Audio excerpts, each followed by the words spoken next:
Good day. My name is Elisa Mawani Daniel. I'm the Executive Director of Across. In 1972, when Across was established, one of the reasons was to help in the rehabilitation of South Sudanese who are returning back from refuge. So its main activity was to help resettle refugees who are returning home after the 17 years war that ended in 1972. So the work of Across continued caring for South Sudanese, resettling. But later on in 1979, when the government of Idi Amin was overthrown in Uganda, they also got involved with refugees. The Ugandan refugees who were fleeing war in Uganda and South Sudanese who are returning back were being taken care of. UNHCR, but Across was on the lead, on the forefront. And when UNHCR saw that Across was already involved, then they partnered. And because funds were coming in through UNHCR, they partnered with Across. And Across was the only and among the very, very few NGOs that were catering for refugees. They were working in the area of Yei, Maridi, up to Lasurot, Ondruba, and many other parts of Greater Yei River State. So the work of Across with refugees has been historical right from its founding. And then in 2005, when the CPA was signed and South Sudanese were coming back, Across also was involved in the rehabilitation of health centers, schools, and working among returnees who were being repatriated back by IOM. And so they played a key role. And because of that, when refugees came from Ethiopia, from Gambela region, the annual refugees who fled conflict in the area, they came and they were settling in around Juba in a place called Lologo, and UNHCR engaged Across, who was already familiar to them in the work among refugees. They invited Across to take care of the refugees, the annual refugees, Ethiopian refugees from Gambela, and so Across took care of them in the Logo. But Logo is inside the city of Juba, and among residents, it was not a convenient place for a refugee camp. So eventually they were relocated to Gorom, where they are still there up to today, and Across is still continuing to look after them. Later on, there were also displacements for refugees in Congo. Congolese were displaced from their areas by the Lord Resistance Army, the LRA, and they fled into South Sudan, into Lasso area. And Across was again invited to set up the camp and manage the camp and take care of the refugees. So Across work of among refugees comes from a biblical understanding. You know, in the Bible, when God was speaking to the children of Israel, and I can quote from Leviticus chapter 9, verse 33, God tells the children of Israel that when a foreigner resides among you in your land, do not mistreat them. Verse 34, the foreigner residing among you must be treated as your native born. Love them as yourself, for you were foreigners in Egypt. I am the Lord your God. So it is a biblical call for us and our responsibility as a Christian organization to also take care of refugees, because God commands anybody who hosts refugees to take care of them and love them as their own people. And because of this, we are so excited to be part of what God is doing among refugees and with different partners, and especially UNHCR, even as we think about refugees, especially this week and especially on the International Refugee Day. And that's why we are so delighted that we can hear testimonies from refugees who have gone through difficult situations. And many South Sudanese have gone through refuge. And the story of Asia is what really inspires us more. And so you can hear that testimony about what God has done in the life of Asia Yusuf Ibrahim.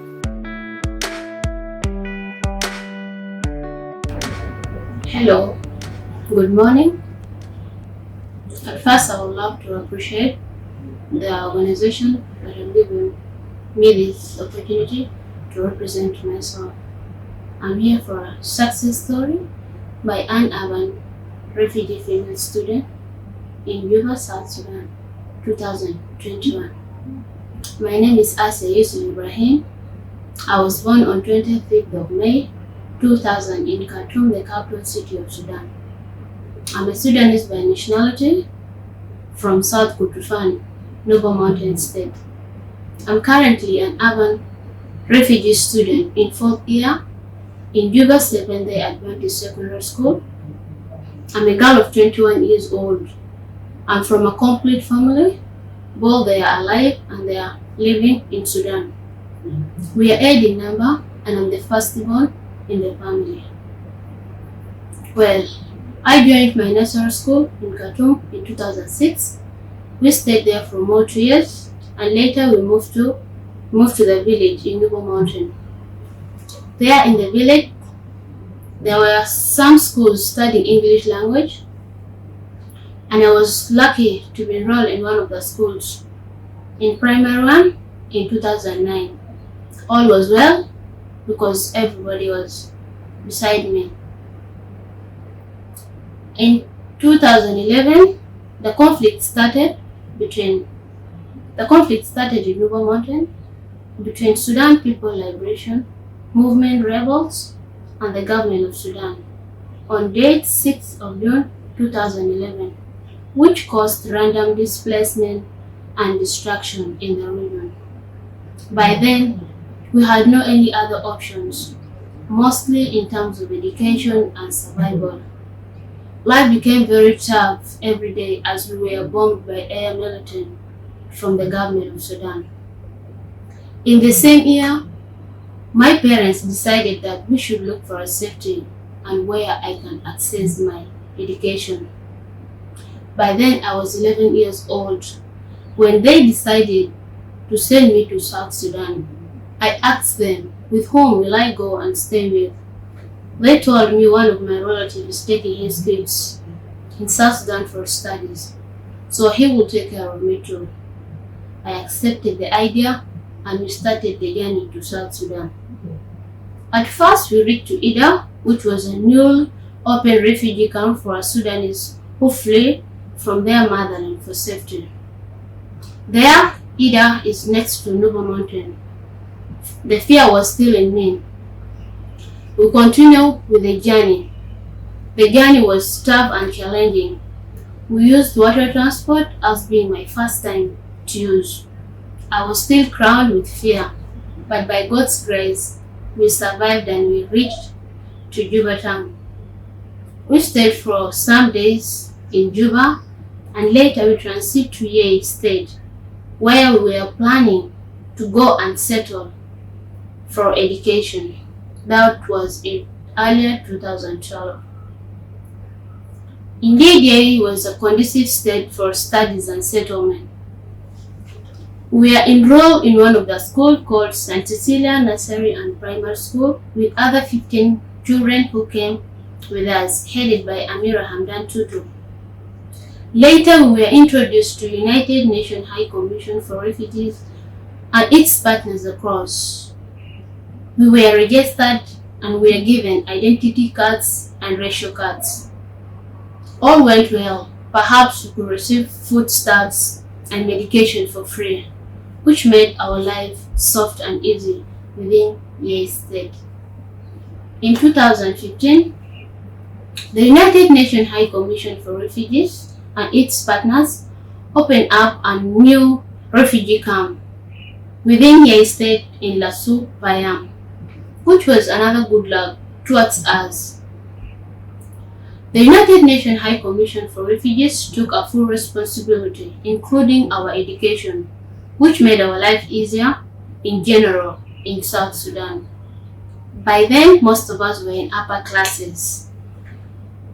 Our head Amira Hamdan decided that children in upper classes should remain within Yei town and few in lower classes should go and settle in camp as they continue with studies there, because the camp was not yet standard stable in upper classes. We accepted the idea and we continue with studies with impressive results. I was in primary 7 by then.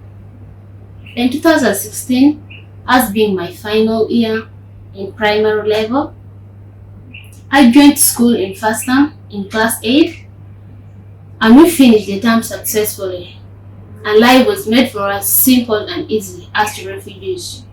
We were given holidays, we went home for holidays. We resumed back to school after holidays for second term, but unfortunately there was a rebellion between in-position rebels and the government of South Sudan, which made me to remember the worst days I had in Nuba Mountains.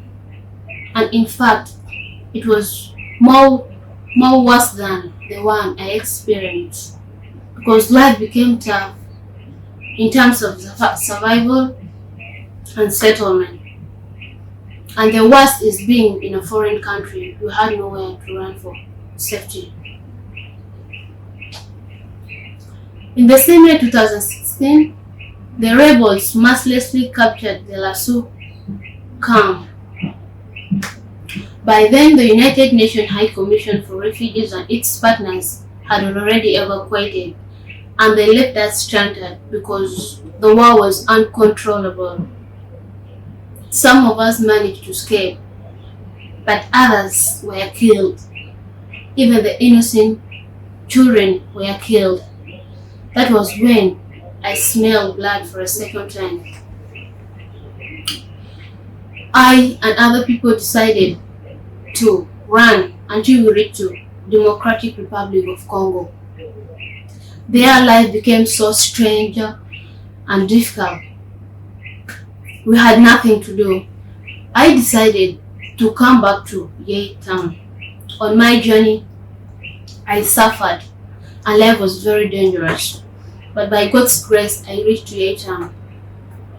When I reached Yei town, I found everyone had already left Juba. I sat down and I thought of going to Juba, but I had no means to go to Juba, and I had no one to go and stay with.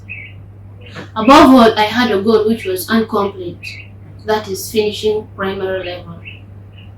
I said I'll not go anywhere until I finish my primary level. By then, few schools were operating with few students who were courageous and determined.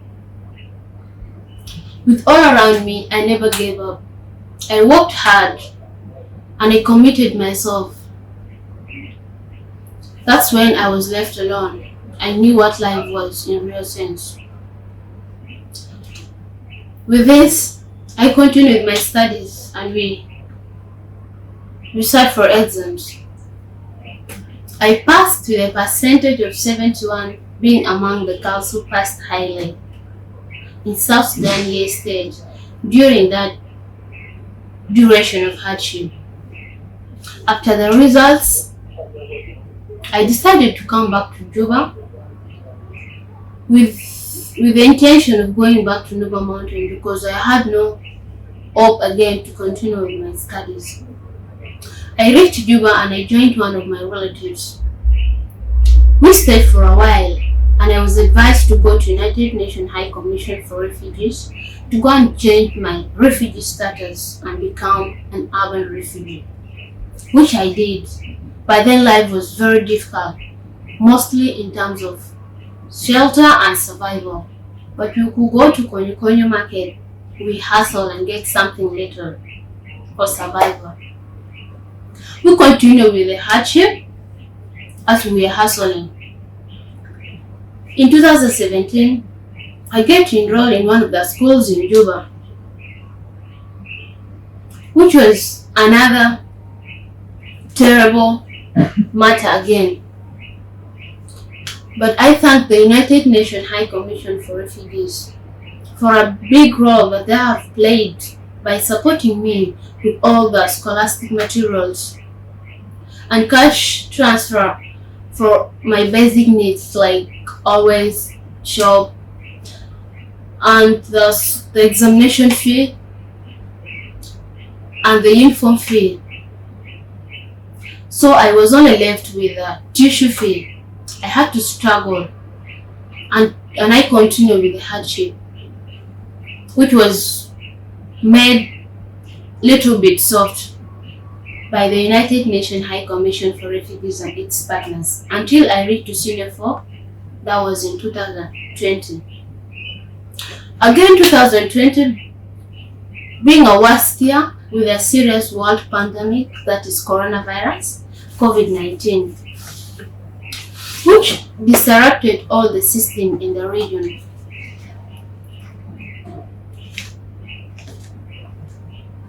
By then,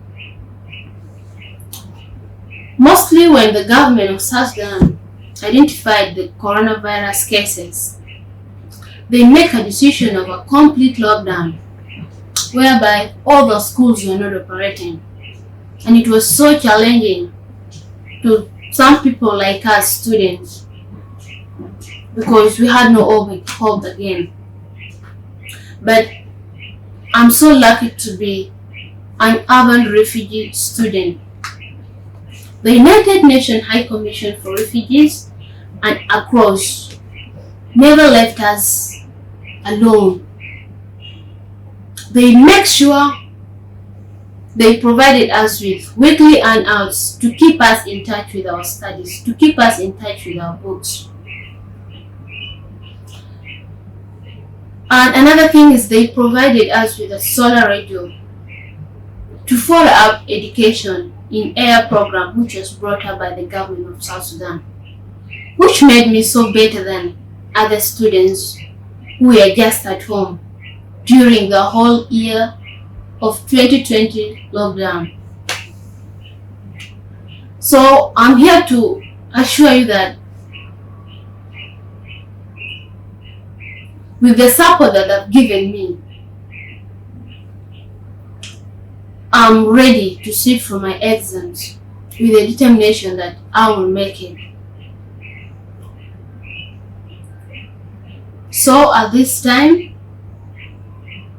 with a great gratitude and respect, I would love to register my full thanks first to the United Nations High Commission for Refugees, second to across, thirdly to the government of South Sudan for the endless support that they have rendered to me since my primary level until the level I am in now. So I'm here to tell you that it's my turn now to study and make you proud and make you feel like indeed you have invested in the right value. I thank you so much for all that you have done. I don't know how I can express my happiness, but it's only God that who knows. So thank you so much for your faithfulness as a Yusuf Ibrahim, urban refugee student, South Sudan Bureau. Thanks. Bye.